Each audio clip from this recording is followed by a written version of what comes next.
अस्सलाम वालेकुम viewers, welcome to my channel. I hope सब खैरियत से होंगे। विंटर्स का सीज़न स्टार्ट हो चुका है और विंटर्स स्टार्ट होते ही कुछ स्पेशल रेसिपीज़ बनाई जाती हैं। इसके अलावा कुछ स्पेशल मीठे भी बनाए जाते हैं। तो आज एक बहुत ज़बरदस्त मिठाई की रेसिपी के साथ हाजिर हुई हूँ। ये एक ट्रेडिशनल मिठाई है जो कि गुजराती और मेमन फैमिलीज़ में विंटर्स में स्पेशली बनाई जाती है। इसे माश के आटे से तैयार किया जाता है। जिस तरह से नॉर्मली हम मूंग का या चने का आटा लेते हैं, इसी तरह से ये माश की दाल का आटा है और ये आपको किसी भी चक्की पर इजीली मिल जाएगा। तो चलें इस मिठाई के इंग्रेडिएंट्स नोट कर लेते हैं। तो यहाँ मैंने 500 ग्राम्स माश का आटा ले लिया है। तो जितना माश का आटा हम लेंगे उतना ही यहाँ हमें घी की ज़रूरत पड़ेगी। तो यहाँ मैं बनास्पति घी यूज़ कर रही हूँ, आप चाहें तो देसी घी भी यूज़ कर सकते हैं। 250 ग्राम यहाँ मैंने गोंद ले लिया है, 100 ग्राम कटे हुए बादाम, 50 ग्राम काजू और 100 ग्राम यहाँ मैं अखरोट इस्तेमाल कर रही हूँ। 50 ग्राम यहाँ मैंने किशमिश ले ली है और 50 ग्राम पिस्ते लेकर उन्हें मैंने बारीक स्लाइस कर लिया है। 1 कप यहाँ हम यूज़ करेंगे ग्रेटेड कोकोनट्स और यहाँ पर 400 ग्राम मैं चीनी इस्तेमाल कर रही हूँ, जिसे मैंने घर में ही बारीक पीस लिया था कॉफ़ी ग्राइंडर में। आप चाहें तो बाज़ार से रेडी भी ले सकते हैं, इजीली अवेलेबल है पिसी हुई चीनी, मगर ये याद रहे कि हमें यहाँ इस मिठाई में पिसी हुई चीनी ही यूज़ करनी है। तो चलें अपने नेक्स्ट स्टेप की तरफ बढ़ते हैं। तो यहाँ मैंने एक पैन ले लिया है और जो घी हमने मिठाई के लिए लिया था उसमें से 3 चम्मच घी मैं इस पैन में डाल दूंगी। फ्लेम को मैंने ऑन कर लिया है और हम वेट करेंगे जब तक घी हल्का सा गर्म ना हो जाए। इसके बाद सबसे पहले हम इसमें गोंद फ्राई करेंगे। तो ये सबसे पहला स्टेप है इसका। तो गोंद हमें थोड़ा थोड़ा करके फ्राई करना है ताकि वो अच्छी तरह से पफ हो सके। तो यहाँ मैंने गोंद की हाफ़ क्वांटिटी इसमें ऐड कर दी है। तो आप देख सकते हैं कि गोंद फ्राई होना शुरू हो गया है। तो यहाँ मैंने फ्लेम को थोड़ा स्लो ही रखा है ताकि सारा गोंद अच्छी तरह से पफ हो जाए और ये अंदर से कच्चा ना रहे। तो यहाँ गोंद बहुत अच्छे तरीके से फ्राई हो चुका है, तो हमें इसे ओवर फ्राई नहीं करना। तो सारे गोंद को मैं अब एक प्लेट में निकाल लूँगी। गोंद चूँकि बहुत ज़्यादा स्टिकी होता है तो समटाइम्स फ्राई करते वक्त ये आपस में चिपक जाता है। तो अगर इस तरह से ये जुड़ जाए तो आप इसे किसी स्पून की बैग से क्रश कर लें तो ये अलहदा हो जाएगा। और जिस घी में हमने गोंद को फ्राई किया है वो भी आगे चलकर हम यूज़ करेंगे जब हम मिठाई के लिए आटा भूनेंगे। तो यहाँ मैंने पैन में 1 चम्मच घी और ऐड कर दिया है और जो बाकी का गोंद बचा हुआ था उसे भी मैंने पैन में डाल दिया है। फ्लेम को यहाँ मैंने बिल्कुल स्लो ही रखा है ताकि गोंद अच्छी तरह से फ्राई हो जाए। तो गोंद का ये बैच भी फ्राई हो चुका है और इसे भी मैंने प्लेट में निकाल लिया है। तो अब बढ़ते हैं अपने अगले स्टेप की तरफ। यहाँ मैंने एक और पैन ले लिया है और जिस घी में हमने गोंद को फ्राई किया था उसे भी मैंने छान कर इसमें शामिल कर दिया है और इसके अलावा जो बचा हुआ घी था वो भी मैं इस पैन में डाल दूँगी। अब यहाँ हमें घी को मेल्ट करने की या गर्म करने की ज़रूरत नहीं है। घी को पैन में ऐड करने के बाद माश का सारा आटा मैं इसमें शामिल कर दूँगी।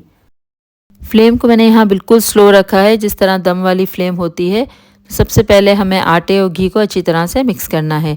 तो इसके लिए किसी फ्लैट चम्मच या स्पैचुला की मदद से हम दोनों चीज़ों को मिक्स करेंगे। एक बार जब ये मिक्स हो जाए और एकजान हो जाए, इसके बाद हम फ्लेम थोड़ी सी बढ़ा सकते हैं, मगर इसमें कंटिन्यूस चम्मच चलाना बहुत ज़रूरी है, अदरवाइज़ आटा नीचे से लग जाएगा और वो जलना स्टार्ट हो जाएगा। घी और आटा मिक्स होना स्टार्ट हो गया है और यही इस मिठाई का एक ख़ास स्टेप है कि इसमें हमें आटे की भुनाई बहुत अच्छी तरह से करनी है।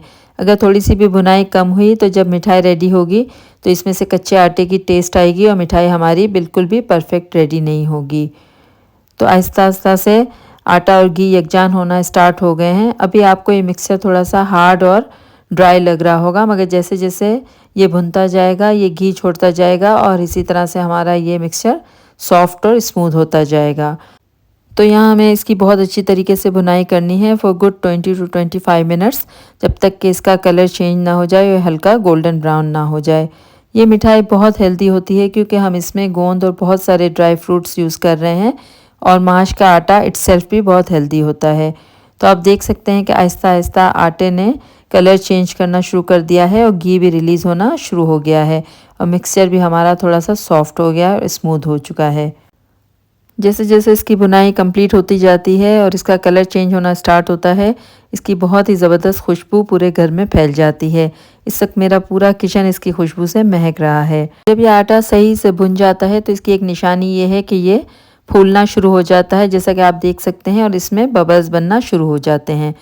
तो आटे की बुनाई करते हुए यहाँ मुझे 20 मिनट हो चुके हैं, तो 5 मिनट में इसे मज़ीद भूनूंगी ताकि ये हल्का सा और लाल हो जाए।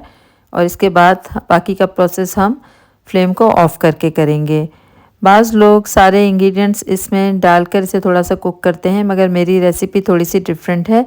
मैं फ्लेम ऑफ़ करके बाकी के इंग्रेडिएंट्स मिक्स करती हूँ। इस तरह मिठाई बहुत परफेक्ट तैयार होती है। तो आटे की बुनाई बिल्कुल परफेक्ट हो गई है, बहुत अच्छा कलर आ चुका है और बहुत मज़ेदार खुशबू आ रही है। तो यहाँ मैं फ्लेम को ऑफ़ कर दूँगी और पैन को हम चूल्हे से हटा लेंगे और बाकी का काम हम काउंटर टॉप पर रख कर करेंगे। तो चूँकि हमारा पैन और मिक्सचर दोनों बहुत ज़्यादा गर्म है अभी, तो चूल्हे से उतारने के बाद भी इसका कुकिंग प्रोसेस स्टार्ट रहता है। तो यहाँ इसमें कंटिन्यूस चमचा चलाना बहुत ज़रूरी है। तो सबसे पहले अब यहाँ मैं इसमें पिसी हुई चीनी ऐड कर दूँगी और इसे अच्छी तरह से मिक्स कर लेंगे। तो इस तरह से चीनी भी मेल्ट होती जाएगी और जो मिक्सचर का कुकिंग प्रोसेस है वो भी थोड़ा सा स्लो डाउन हो जाएगा। तो पहले हम मिक्सचर में अच्छी तरह से चीनी को मिक्स कर लेंगे और उसके बाद सारे इंग्रेडिएंट्स इसमें हम ऐड करेंगे। तो यहाँ आप देख सकते हैं चीनी को मैंने आटे में अच्छी तरह से मिक्स कर लिया है। तो चलें अब बाकी के इंग्रेडिएंट्स हम इसमें ऐड करते हैं। तो सबसे पहले यहाँ मैं इसमें गोंद डाल दूँगी। थोड़ा सा गोंद मैं यहाँ बचा लूँगी जिसे हम बाद में गार्निश के लिए यूज़ करेंगे। इसी तरह से बाकी के सारे इंग्रेडिएंट्स भी अब मैं इसमें शामिल कर दूँगी। यहाँ मैंने ग्रेटेड कोकोनट इसमें ऐड कर दिया है और किशमिश, काजू और कटे हुए बादाम, पिस्ते और अखरोट भी मैं इसमें शामिल कर दूँगी।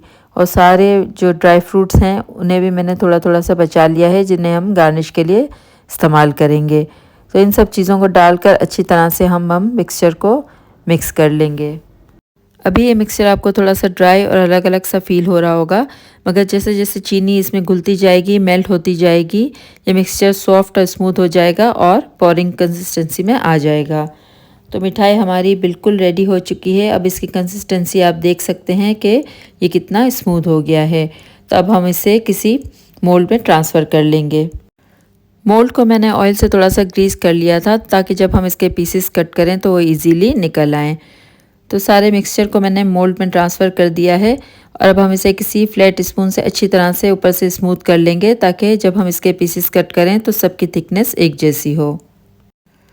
इस मिठाई के लिए जो क्वांटिटी यहाँ मैंने इस्तेमाल की है चीज़ों की, उससे तकरीबन 2 kg ये मिठाई तैयार हो जाती है। तो मिठाई को मैंने मोल्ड में अच्छी तरह से सेट कर लिया है। तो अब जो चीज़ें हमने गार्निशिंग के लिए बचाई थी, गोंद और ड्राई फ्रूट्स वगैरह, वो सब मैं इस पर डाल दूँगी। इस मिठाई को सेट होने में थोड़ा सा टाइम लगता है, तो इसे आप 3 या 4 घंटे या फिर ओवरनाइट के लिए रूम टेम्परेचर पर छोड़ दें, या आप चाहें तो इसे 1 या 2 घंटे के लिए फ्रिज में रख दें, तो इससे भी अच्छी तरह से सेट हो जाती है। तो जब ये मिठाई अच्छी तरह से सेट हो जाएगी, इसके बाद हम इसके पीसेस कट कर लेंगे। तो पीसेस कट करने से पहले नाइफ़ को अगर आप हल्का सा वार्म कर लें तो इसके पीसेस बहुत इजीली कट हो जाते हैं। तो यहाँ मैं इस मिठाई के स्क्वायर पीसेस कट करूँगी। आप इसे किसी भी शेप या साइज़ में कट कर सकते हैं और ये मिठाई रूम टेम्परेचर पर 1 या 2 महीने तक बिल्कुल फ्रेश रहती है। तो ये थी हमारी आज की रेसिपी। आई होप कि विंटर स्पेशल मिठाई की ये रेसिपी आपको पसंद आई होगी। इसे ट्राई करें और अपनी विंटर्स को एंजॉय करें। रेसिपी पसंद आई हो तो इसे अपने फ्रेंड्स और फैमिली में शेयर करना ना भूलें और चैनल को फर्स्ट टाइम विज़िट कर रहे हैं तो इसे सब्सक्राइब भी ज़रूर कर लें। तो मिलते हैं नेक्स्ट वीडियो में फिर किसी नई मज़ेदार सी रेसिपी के साथ। जब तक अपना बहुत सारा ख्याल रखिएगा, मुझे अपनी दुआओं में याद रखिएगा। अल्लाह हाफिज़।